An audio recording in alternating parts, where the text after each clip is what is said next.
16 has to do with any individual here in this courtroom. You don't know that? I don't know. Okay. All right. That's all I have. Thank you, Judge. Can you redirect, sir?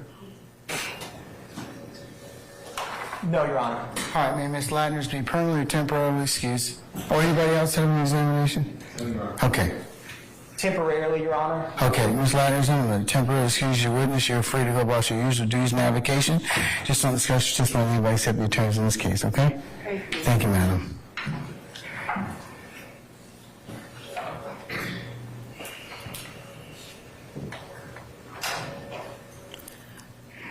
All right, ladies and gentlemen, consistent with my earlier directives, I think we have come to the conclusion of today's testimony. So, what I'm going to do is I'm going to recess you all for the evening and have you come back tomorrow morning for 1000 hours, and then we'll start around 10:30. Okay?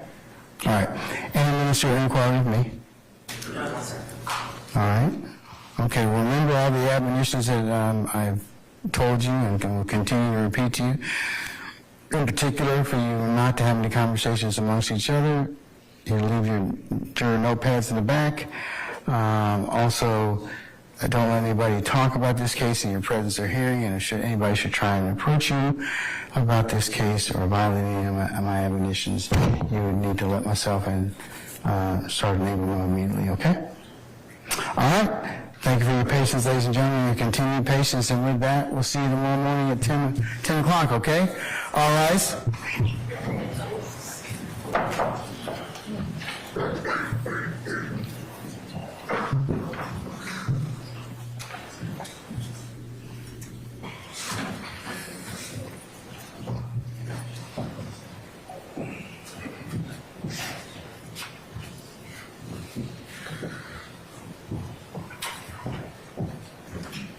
All right, ladies and gentlemen, please be seated. Okay, is there anything I need to take up with you all before tomorrow morning? Any other questions or inquiry with me? No, Your Honor. Not for mistake. Mr. Steele? Just as a heads up, we were served or handed, and I appreciate it, by the Honorable District Attorney, a package today. It came in this vanilla envelope. It has different sections. Some of it has to do with Christian Eppinger, and then Mr. Jeffrey Williams' social media accounts. And I just want to alert you, an alert judge is a happy judge, that I will be having multiple objections. I believe the state is going to try to introduce these exhibits through Detective Belknap. I don't know when they're going to call them, but I just want to give you a heads up for your scheduling purposes that I just got them one. Two, it violates this honorable court's order dated November 17, 2023, when you ordered prior to trial the data, the backup, the facts, and the reports. You signed that order that I prepared after argument from both sides, and I just got it, so I'll be objecting. And then there's other objections to the content, but I don't want it to come in at all through an expert. I, by the way, received 0 expert reports in violation of your order. I know I raised this previously when the first witness testified and he did his PowerPoint, and you allowed that to go through. I needed time to cross-examine, plus something personal happened to me. He asked me a favor, and I didn't. And it was fine. I didn't cross-examine, but I feel like your order's not being enforced. The law is not being enforced. So I'm just giving you a heads up. Your Honor, may I respond? Yes. Thank you. Your Honor, all the items that we've served on defense counsel has been served in discovery. It was served within discovery 13, and some were even served prior to that, probably in July of 2022, Your Honor. And I can find all of those items and make sure I can let the court know tomorrow what dates those items were served. In addition to printing out what has already been served, the state yesterday sent over the videos that the state intends to introduce through our expert as well, and we'll address whatever objections to the content. However, as far as any discovery violation, there are no discovery violations because all of this has previously been served as early as July of 2022. Okay. Yes, Mr. Short. Just go ahead. Do you mind if I just clarify that? Sure. And I apologize, Mr. Short. Thank you, Your Honor. I never said, I know I didn't say that I wasn't served. I was served a tremendous amount of discovery. My objection is that the state is trying to introduce this information through an expert in violation of this honorable court's order that I already referenced, and in violation of our right to present a defense. I don't have an expert. I don't have any gang expert because I never got anything from the state. I have no, just because I'm served something, they did not do what you ordered them to do under Rule 705, OCGA Section 24-7 to 705, and we had this hearing. So that, I agree with Ms. Hilton that I had in discovery, but I don't agree that the state complied with the correct order. Thank you, sir. Okay. May I, Your Honor? Yes. Oh, and Your Honor, additionally, regarding Detective Belknap, the state, from what they just said, is planning on calling him as an expert, if not tomorrow, in the coming days. I'll remind the court that he already testified as an expert in the very beginning of the trial. I guess we're still in the beginning now, but earlier in the beginning. And I've got to ask the question, how many times is an expert going to be recalled to basically regurgitate the same expert testimony? I think we have to place reasonable limits on that, because it's going to become like a refrain in a song where we just repeat the same things through expert testimony again and again and again. He's already testified as an expert. If he needs to be called as a fact witness regarding the Eppinger case, I understand that. I understand he's a detective for APD, but to call him as an expert again, it seems completely unnecessary and prejudicial, and it overemphasizes the expert testimony, and it's cumulative and a waste of time at this point. All right. State. Your Honor, we discussed having to bring back certain experts multiple times previously. And Investigator Mark Belknap was one of those individuals. As a matter of fact, I believe when he was released, when no one cross-examined him, the question was, are we bringing him back? And the answer was yes, and there was no objection at that time, because we had already discussed with this court prior to the fact that multiple experts would be called back at certain times, and this is one of those times. Is he testifying as a fact witness or an expert witness? It would be both. Well, remember, And we have remember what we had before. You all are going to need to give me a proposed instruction. Yes. So, and I need to look at it so that I can make sure that it comports with a golden peanut and other case and the other and other federal cases that we looked at when we discussed the issue of dual purpose witnesses. Yes, Your Honor. That's the state's intentions. All right.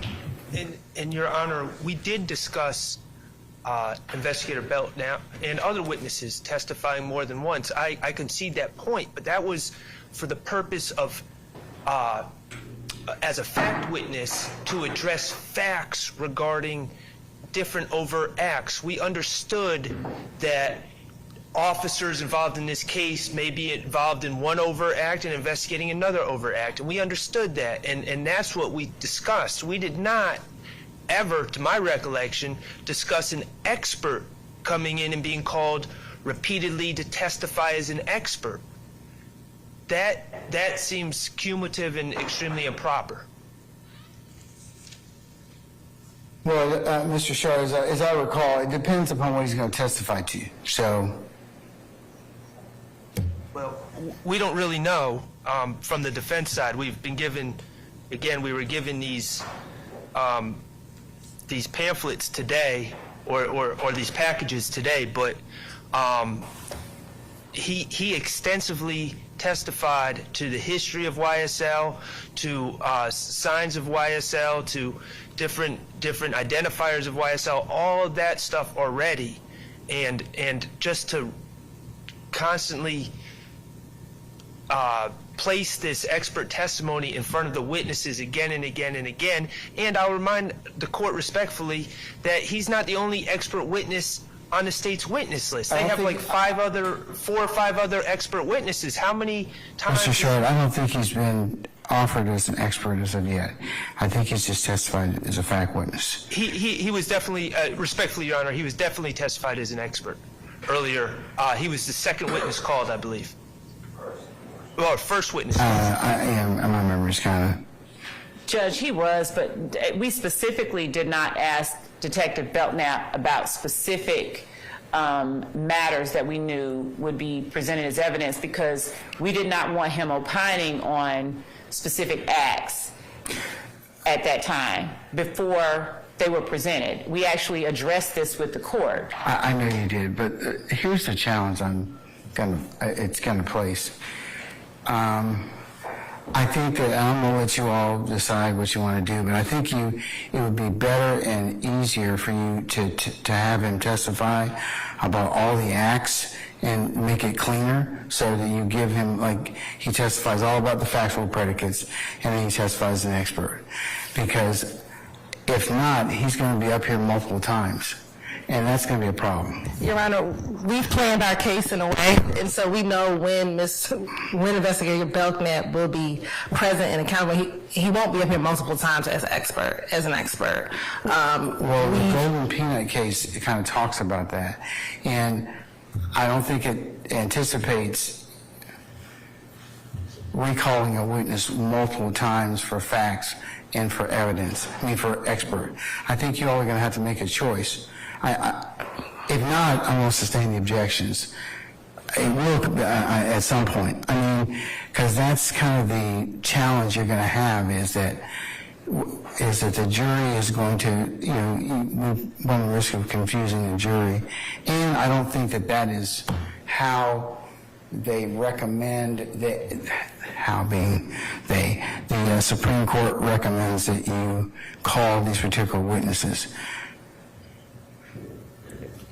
So I'm going to let you all think about that, talk about it, but we're going to have to come up with a better solution in that respect, okay? Because the case law seems to indicate call them for facts, and then I give them a limiting instruction, and then they get called as an expert. That's a dual-purpose witness.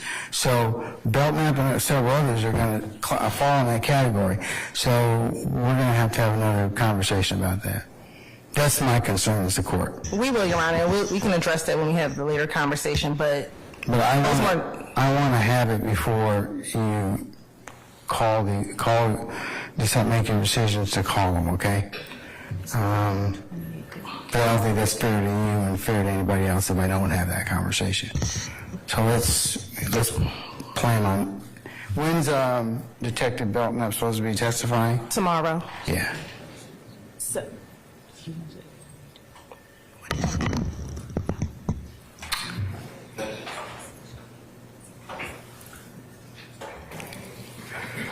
Well, one of the suggestions I might have would be that you all as the councils kind of get together and caucus and see what you want to do. But I understand the states, you want to present your case in a certain way. But I think that Golden Peanut case as well as the other case is going to be a challenge because it doesn't kind of say split it up. And the federal case law, which talks about dual purpose witnesses, is kind of very clear about how you're supposed to, the court's supposed to bifurcate that. And Your Honor, we believe that those cases are distinguishable as those were one-count cases and they were not RICO cases. I know that. And those we believe are distinguishable. But it's still, unless you can find me a case that says I can do that, but it's going to be cumulative at some point in time, or it confuses the jury to have one witness come up 4, 5, 6 times. Judge, and as it relates to this particular case, and we will, of course, we're going to look for case law on that, Judge, but our position is that in order to not confuse the jury, the reason that we have Detective Belknap coming up at the times, the intervals, the limited number of times that we do. How many times do you have him testify? How do we? Your Honor, after this, it would only be one additional time, and that will be much later in the trial, and he will be solely as a fact witness at that point. That is when I believe it May 9th of 2022. So he will only be testing one additional time, and that'd be solely as a fact witness. All right. Think about it. I'll take it up tomorrow morning, okay? Thank you. All right. Anything else? All right. I see y'all tomorrow morning for 1000 gathering time, and then we'll start around 10:30, okay? Thank you, Judge. All right, we're in recess.